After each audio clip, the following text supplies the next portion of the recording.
I saw these Toyotas and I was like in love. I'm like, man, these things are cool.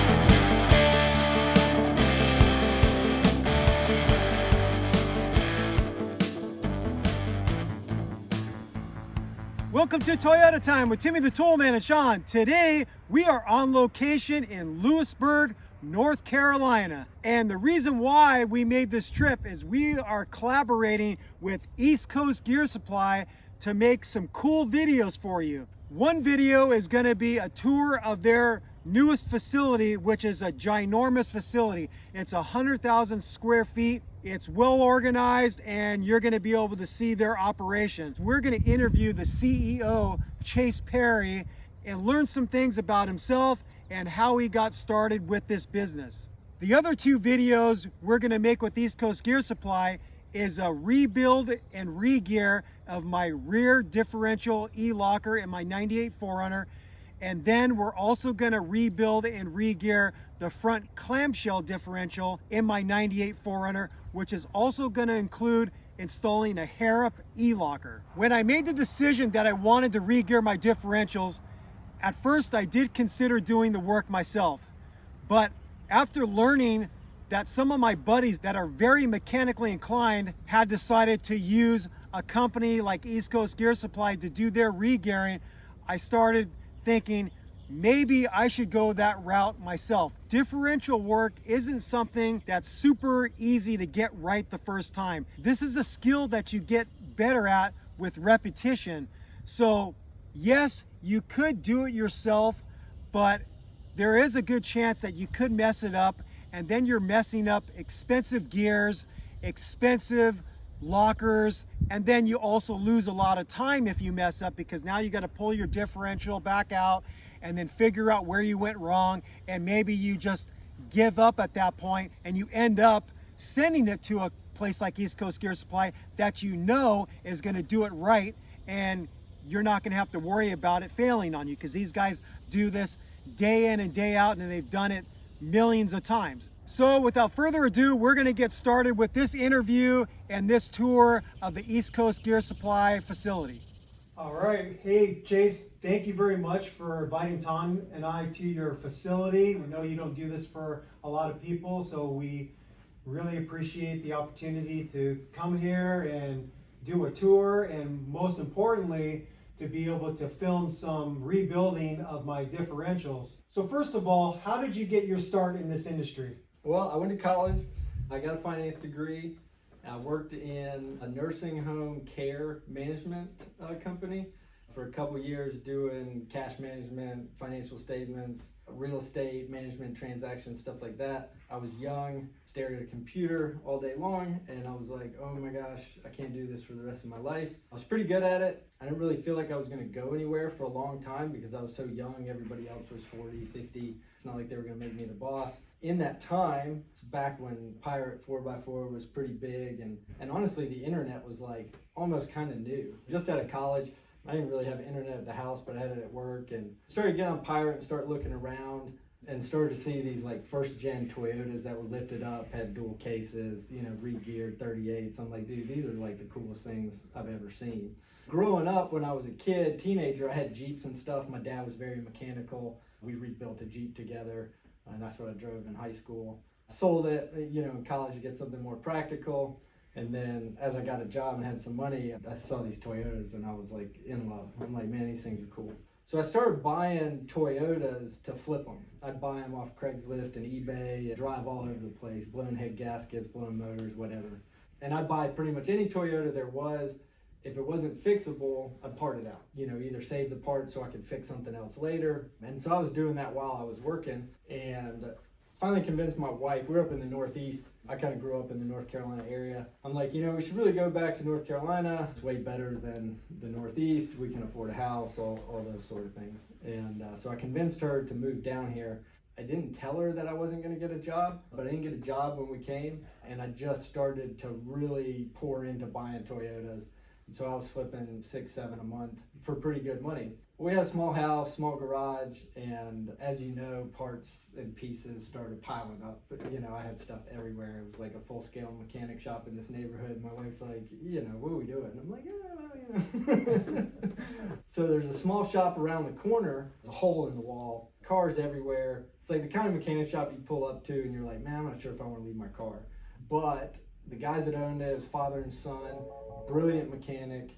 Built a friendship with them. They had a mechanic quit and they were like way backed up. And I was like, I could come help you for a couple weeks while you're looking or whatever. Ended up being there for like 2 years. Plenty of work, learned a lot. I became a master mechanic there because everything from that point was all self-taught. And really all I knew about was Toyotas because that was the only thing I was working on. So I gained a lot of knowledge in, all sorts of applications and stuff. They had all the computer software and stuff, manuals that like, if you're smart enough to read the book, like you can fix a car. It tells you how. Yeah. You just got to be able to sit down in the chair, read it, understand it, and move on. So it's a very small shop. I had my own clientele at that time, and I wanted to go out on my own. So I rented a 1-bay facility in kind of like an automotive strip mall. So I just had one garage door. There was another mechanic next to me. There was like alcohol, drug use, like you name it. But this rent was cheap, and that's where I set up shop. So I was doing everything at that time. I was still flipping Toyotas, and I learned pretty quick that to be good at something, you have to specialize. I'd have an Audi and a BMW, Mercedes, Toyota, like all these things and all these systems, and it would take me so long to figure out, what's the problem here? Again, why the dealership is successful. They work on the same thing. Like they already know what's wrong with it before it comes in the door. But when you're working on all sorts of different things, if you're good and you're not just going to throw parts at it and charge a customer, like it's a lot of time in diagnosis and understanding the systems, that sort of thing. So it's really hard to really make good billable time when you're learning so much. So I wanted to specialize. I was into these Toyotas, I was into off-roading, and nobody built diffs. And so I'm like, well, why don't I start building diffs?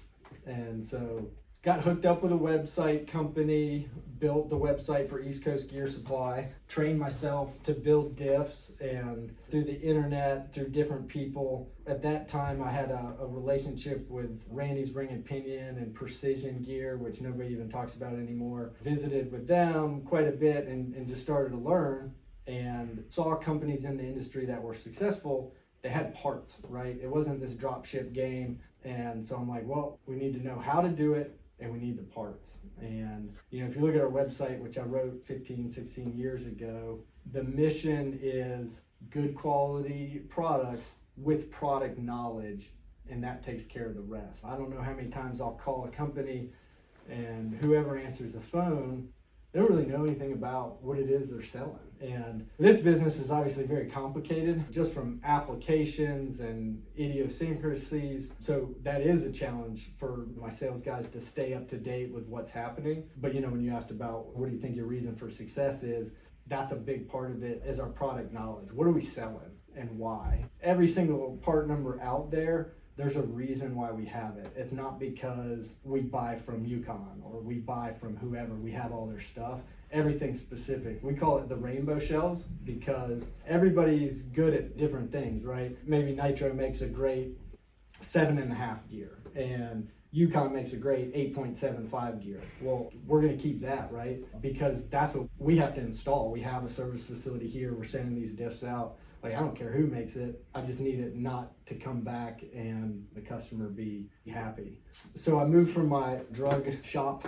In that same facility, I bought out one side of it. As we started to expand, I hired a couple people and we kept expanding. I ended up taking over that whole little strip and just started building more and more diffs, stocking more and more parts. We then moved again to a bigger facility and again to a bigger facility. And then now this is our 4th building. So it's been a slow progression, but a very steady progression of do work, receive money, reinvest, and just reinvest. And we built a very solid team and a very solid culture of care.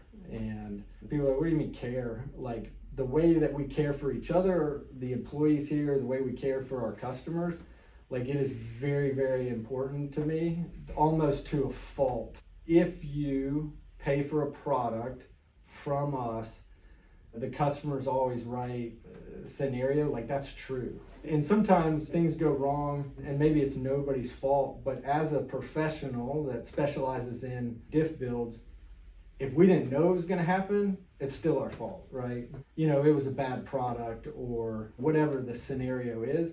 Well, we'll know the next time, right? So it's not the customer's fault. They're paying us to be the pros and know all the answers, right? Yeah. We have to make the mistakes and not the customer. So just how we engage customers before and after the sale is, we want to take care of you. Stewardship is kind of like a life model for me personally and for the company. Stewardship is how you care for something that you've been made responsible for, right? So a lot of people think of stewardship just as financial and money, but it's way more than that. So we've been given a lot, so much is expected. And so how we care for our customers, like, we have to steward their money, steward their time, steward their vehicle, same with our employees and their families. It's a very big responsibility to essentially be in control of this many people and families, and I take that very seriously. And same with customers.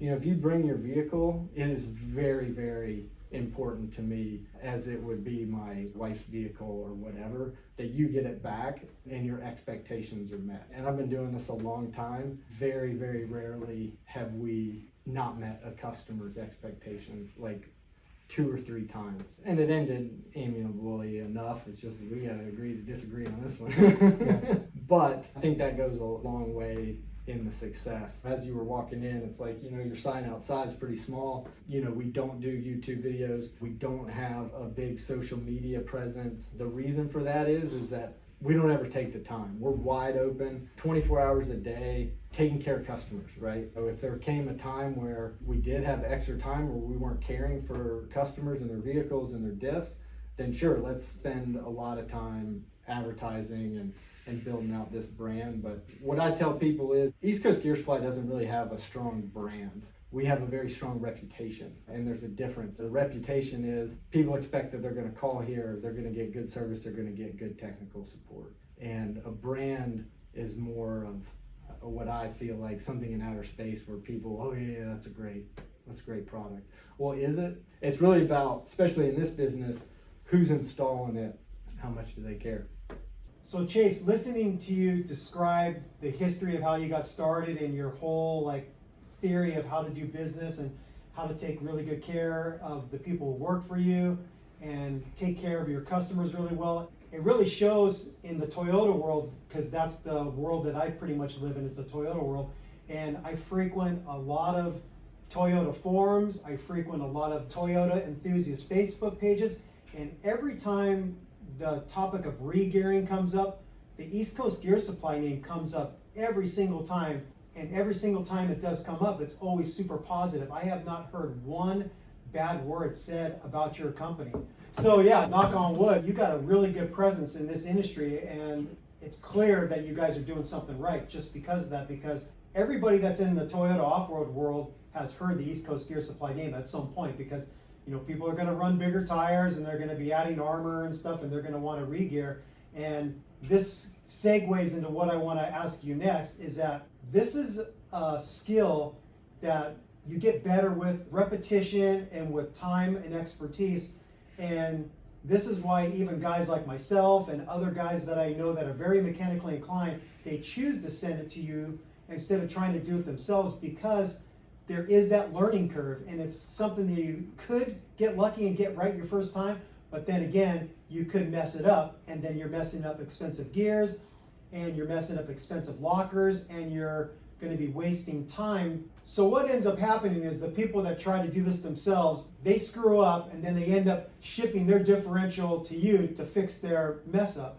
So could you hit upon why it's important to let professional guys like yourselves do the rebuilding and re-gearing and locker installs, rather than trying to do it the do-it-yourself route and then potentially mess up? The thing about building diffs is, and what I like about them, is they're either right or they're wrong. There's not very much in between, and If it's not right, it usually ends very poorly and can be very costly. Like you said, diffs have to come out, you're rebuying parts, all these things. It can certainly be done by the do-it-yourselfer that's very mechanically inclined, I believe very detailed and very patient. I think people get in a rush and they expect that it's going to go this way and you're just taking it apart and putting it back together. And so they won't take the time to understand what's happening, make all the different shim adjustments, and get it perfect. We've engaged with hundreds of customers that are do-it-yourselfers that have never done it before, and honestly they'll do a better job than a shop that doesn't really do differentials, because that shop's trying to get paid and they're just trying to rush through it. Yeah. And that's the opposite of what you have to do. We're going to go through some diff builds, and I'll talk to some common errors and mistakes that people make, which I think will be helpful. But it's really just about taking your time. For us, and we build diffs for shops. We build more diffs for mechanic shops than we do anybody else. And this is Toyota and beyond. But you got a shop that does mechanical work and they're kind of like, wait, we're gonna pay you a couple $100 to build this diff, you're gonna send it to us and all we gotta do is bolt it in? Let's do that.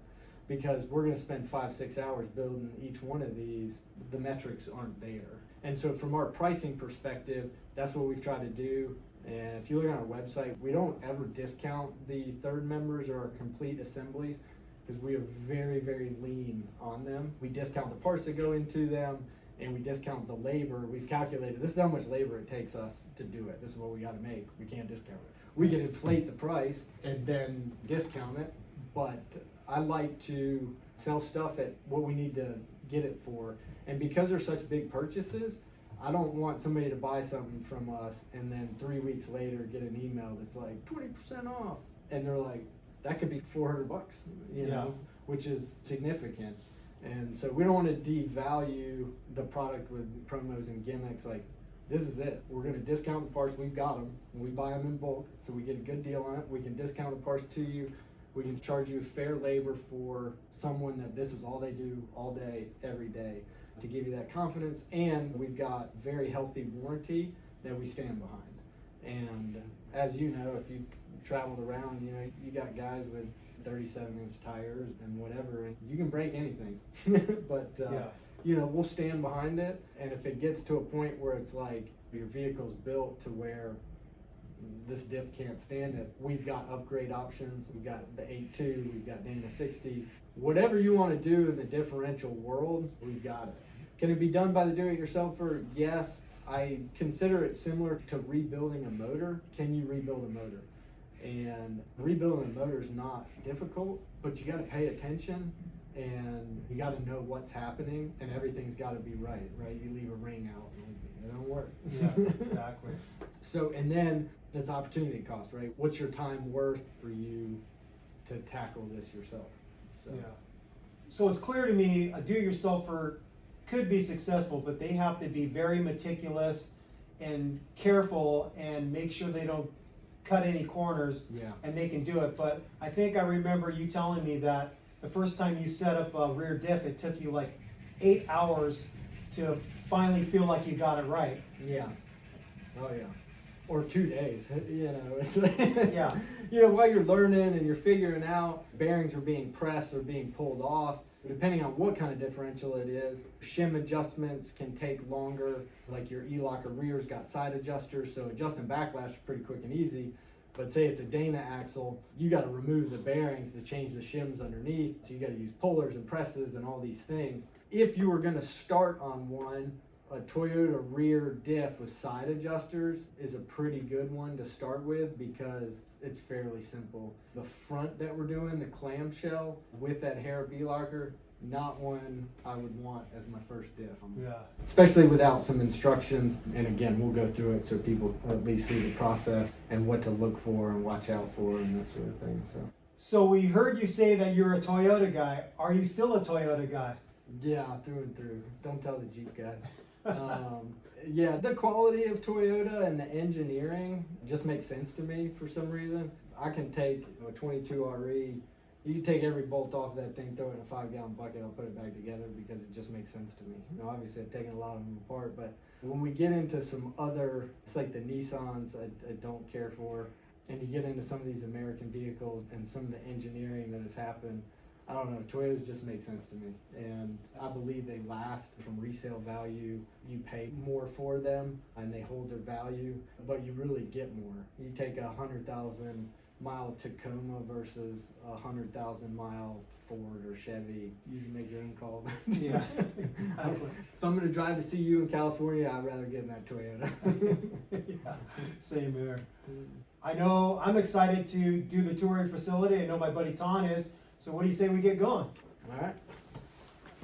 So we moved from Raleigh. We're in Lewisburg now, which is a pretty small town. It's about 30 minutes north of Raleigh. And we bought this facility. It was a tobacco warehouse. I like to call it an old tobacco warehouse, but really it was built in 2011. And they were exporting a lot of tobacco to China. Facility was beautiful, concrete's beautiful. You know, the whole parking lot's all concrete. We're on 18 acres. And there's basically no traffic because Raleigh's here, we're here, everybody drives to Raleigh and we all drive this way. We moved like right during the pandemic, and obviously I was a little nervous, making sure all of our employees didn't mind driving to Lewisburg, and we didn't really know what the economy was going to do, but we knew it was right. Looking back, it's the best decision we've ever made, mainly because we've seen so much growth in the last 2 years. Had we not moved, we would have had stuff in tents outside and everything else. So we got enough property here that if we need to expand, we can. And it just makes sense for everybody's commute to get here because we're going against traffic, which has been great. So I'll take you inside.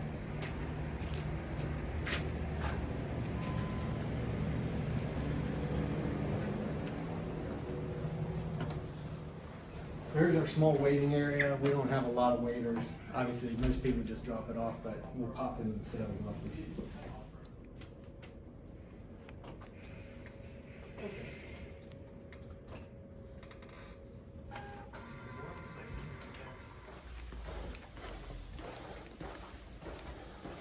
So this is my office here, and we got the lunchroom, break room in here.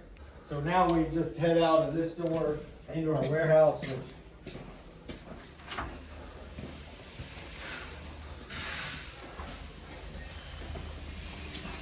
So we can kind of circle back here, but here's our packing table. So those are all orders pulled. Orders go on the conveyor, truck backs up, and we load them into the back. This is FedEx conveyor, and then UPS, they actually pick up on pallets at the dock at the end of the day. We're building kits here where we're putting bearing kits together and different things. And then this is our engineering office right here. So this is Mason, he's my engineer. Hey, Mason. How are you? Good, how you doing? Pretty good. He's got on the stand here with our roamer. He's measuring some factory brackets. That's for a Defender 90. And we're gonna do a complete axle for it. So we've got a roamer arm so you can take measurements, get exact data points, and make sure that it bolts in for our fixtures and whatnot. Now we're coming into small parts. So all of these sections right here are small parts, bearings. You know, if you pan down here, we got thousands upon thousands of bearings, crush sleeves, ring gear bolts, shims, all of the little tiny parts that it takes to put these diffs together are housed in these shelves. And this is a labor of love to keep organized and on point so that you have everything. This is what I was talking about. We just tore down some pallet rack in here, and we've kind of got stuff spread out as we're redoing some spacing and some sizing. So we'll be rebuilding this area here. We're going to walk back towards where we actually put Toyota diffs together.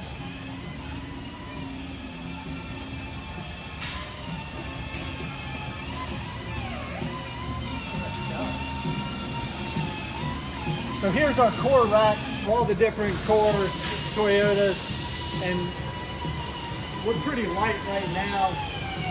We usually get 8 or 9 cores back a day, sometimes more. These are all Toyota? Yeah, everything here is Toyota. So to give you a kind of a scope, so those are TV6 carriers, and that's T100 carriers.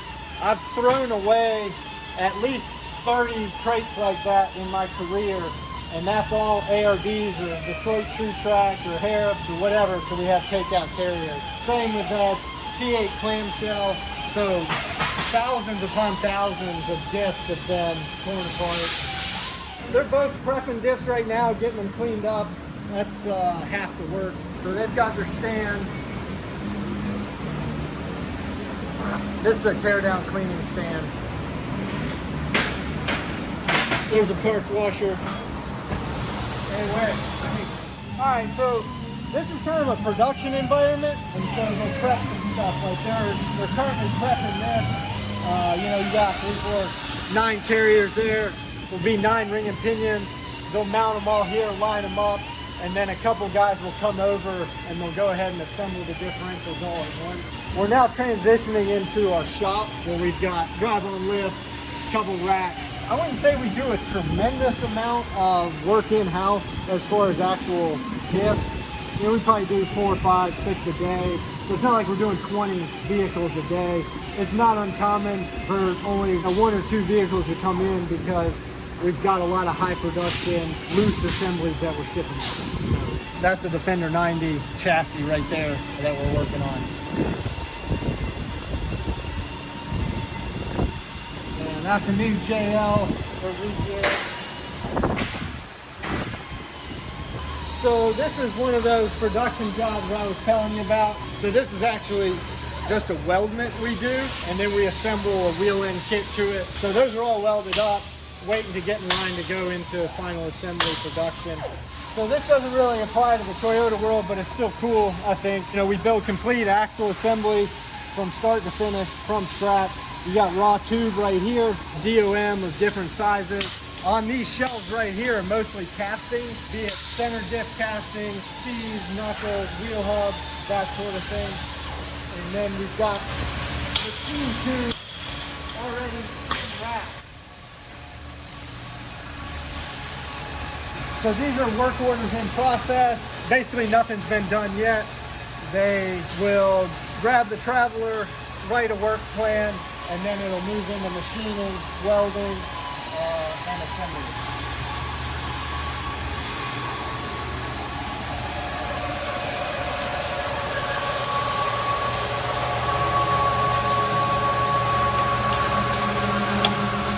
Rob's machining a tube right now. We got a mill that we have to do different processes on. We don't do, any manufacturing machining, mostly just quick job shop stuff. Anything high production we would outsource. We've got a bunch of great partners with CNC machines that are dialed in. So these are all housings that are in process. So tubes have been machined, end forgings have been pressed on, housings pressed together, and then they'll go to our fabricator to have the brackets welded on. Try to keep the dust down, if they're doing a lot of grinding, they can roll it in there, turn the fan on, it'll suck out all the dirt and dust.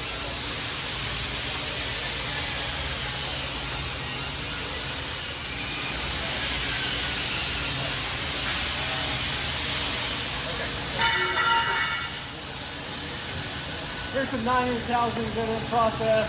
They need housing in welded on and whatnot.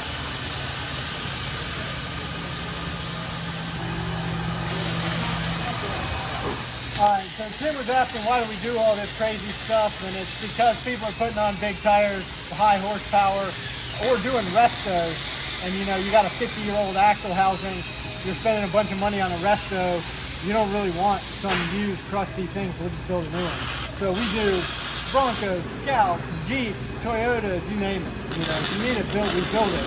We also build for vehicles, so mining industry, industrial, you name it. If it's got wheels and needs an axle to roll it, we'll build it. You send us the specs or show us the machine. All right, so this is assembly. This is where they're putting together complete axles, not necessarily the Toyota world, unless it was like the Dana 60 we're making for the rear of them. Then these guys will build that one. But all our third members are built over on the other side. So you can see the different parts kind of stacked up. Those are staged for the build, so my builder can walk over to the different station, grab all his parts and start putting it together. So we're actually going to put our third member together over here. It's a little quieter over here than it is over there. So.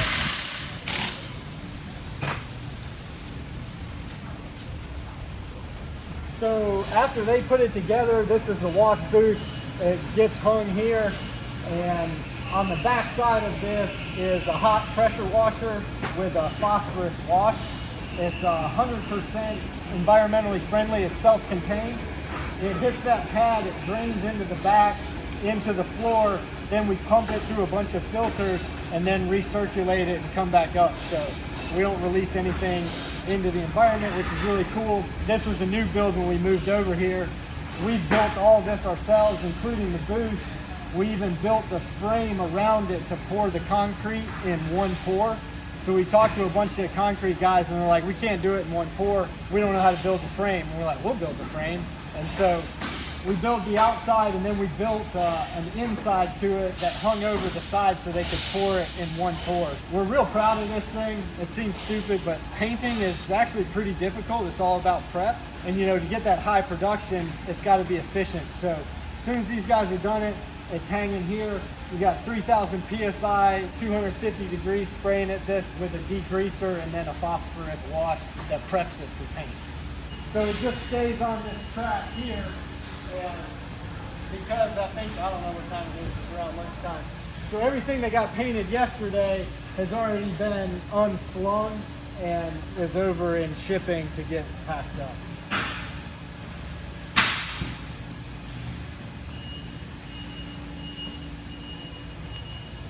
You kind of get a look at just inventory. This is actually incoming, so it hasn't been received yet. And you know, everything that's wrapped's obviously been received, but we've got a tremendous amount of inventory on hand. And really, we're pretty heavy right now because supply chain has caught up. Now we're going into freight shipping. So these are our complete aqua boxes right here. So these are ready to ship. Labels are already on them. These are ready to ship.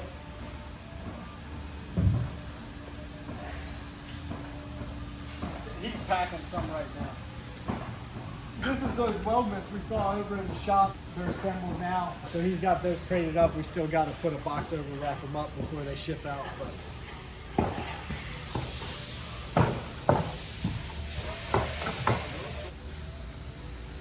so you can see, you know, these are in the boxes, going to get secured and shipped out. So this is just getting back into inventory. So you can see, again, these are stage pallets, so they've been checked in, but it's got to go on the shelf. So this is kind of the staging area. This is our ARB section. As you can see, it's a pretty healthy ARB section, overstocks up top. We keep tons of ARBs, tons of Eaton E-lockers or Detroit True Tracks. All the traction stuff like this right here, this is just a skid. Those look to be nothing but hair. And so that's just incoming. Here's another skid of Eaton, another skid of Eaton. So there's a lot of volume that comes in and goes out every day. The thing from a distribution and or building perspective, there's 18 parts that go in the diff. If you don't have one, you can't sell it, you can't build it. So inventory is very important to have on hand so we can keep building and keep selling.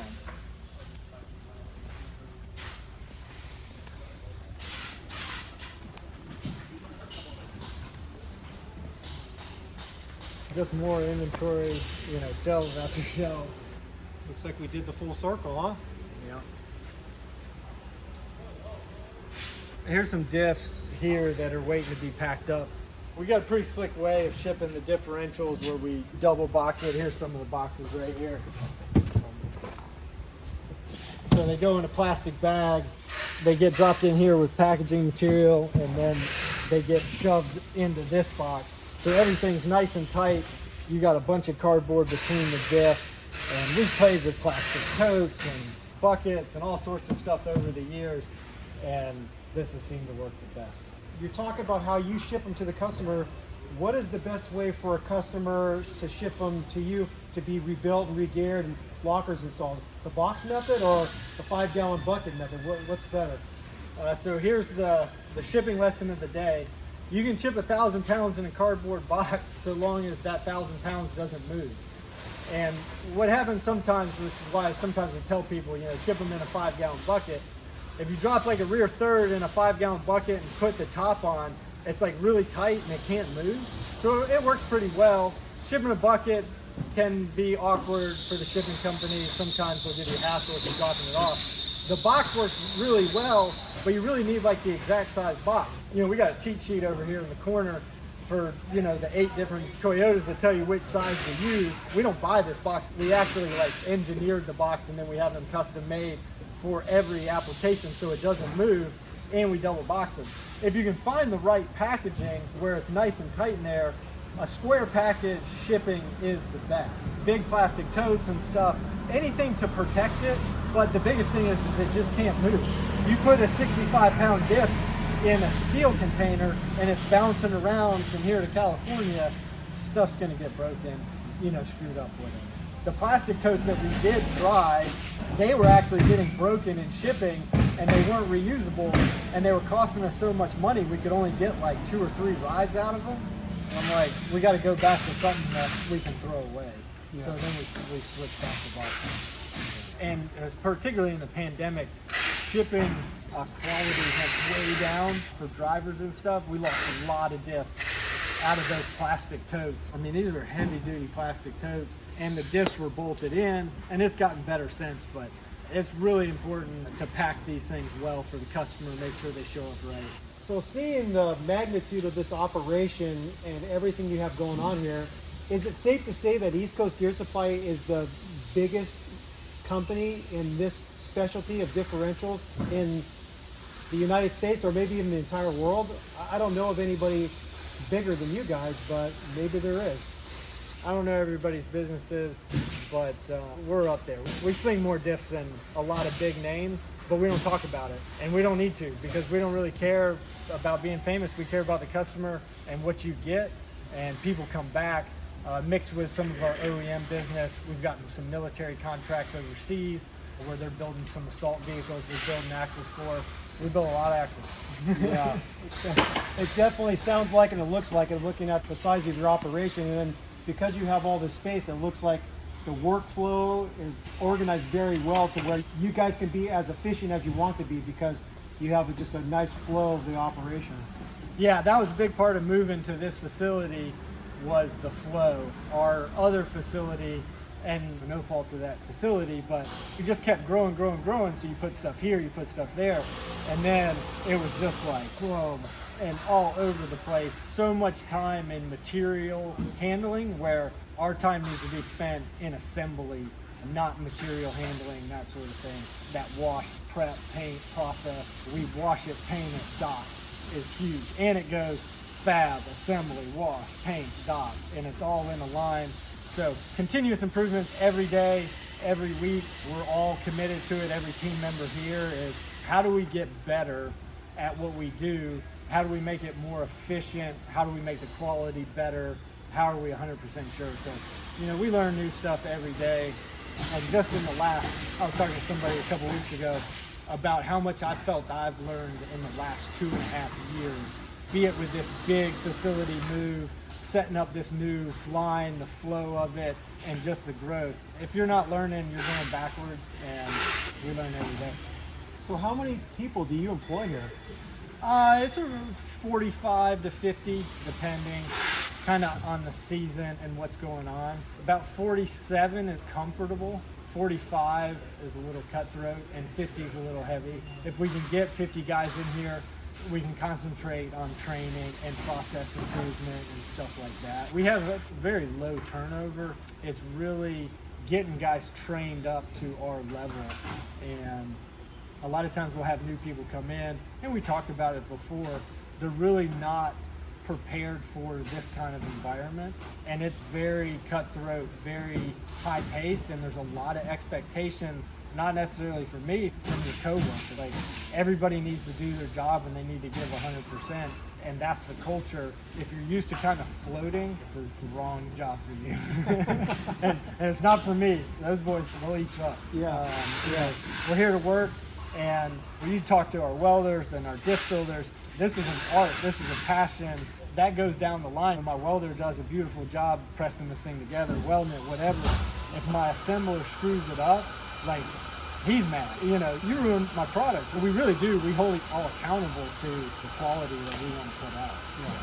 Well, very cool. I really appreciate you taking the time out of your busy schedule to do this tour with us so we can share it out there in YouTube land. So this has been awesome for us, and I know our audience is going to love it. So thank you, Chase. I really appreciate it. No problem. All right, we are all done with this video.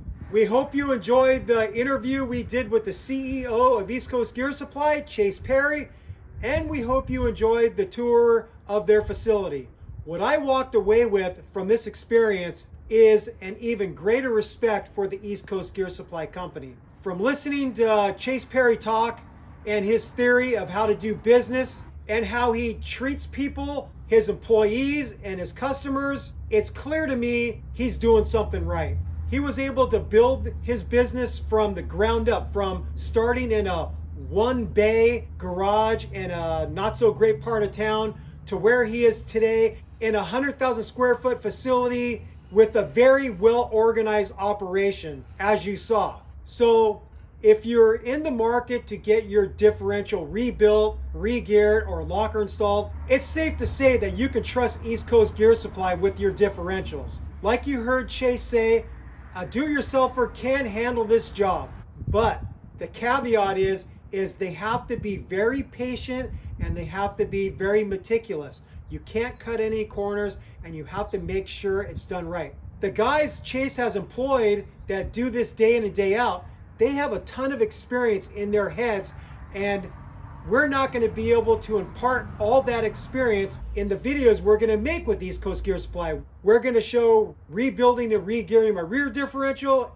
and we're going to show rebuilding, re-gearing, and installing the locker in my front differential. So you're going to walk away with a fair amount of knowledge, but you're not going to walk away with that experience that these people that have been doing it thousands and thousands of times have in their heads. So for example, you get everything put together and you check your first paint pattern and you know it's not right, and then you have to figure out, well, what shim adjustments do I need to make to correct that? Well, this is where the experience comes in. These guys can look at a paint pattern, know exactly the shims they need to exchange in order to get it right, and they could probably get it in one shot. And sometimes with their experience, they could probably get it dialed in one take and not have to do a bunch of shim adjustments because they're just that experienced. They know the gear sets they're working with, and they just know the job so well that they're not going to have the issues that you're going to have as a do-it-yourselfer. So know that before going into this, and be sure that you're going to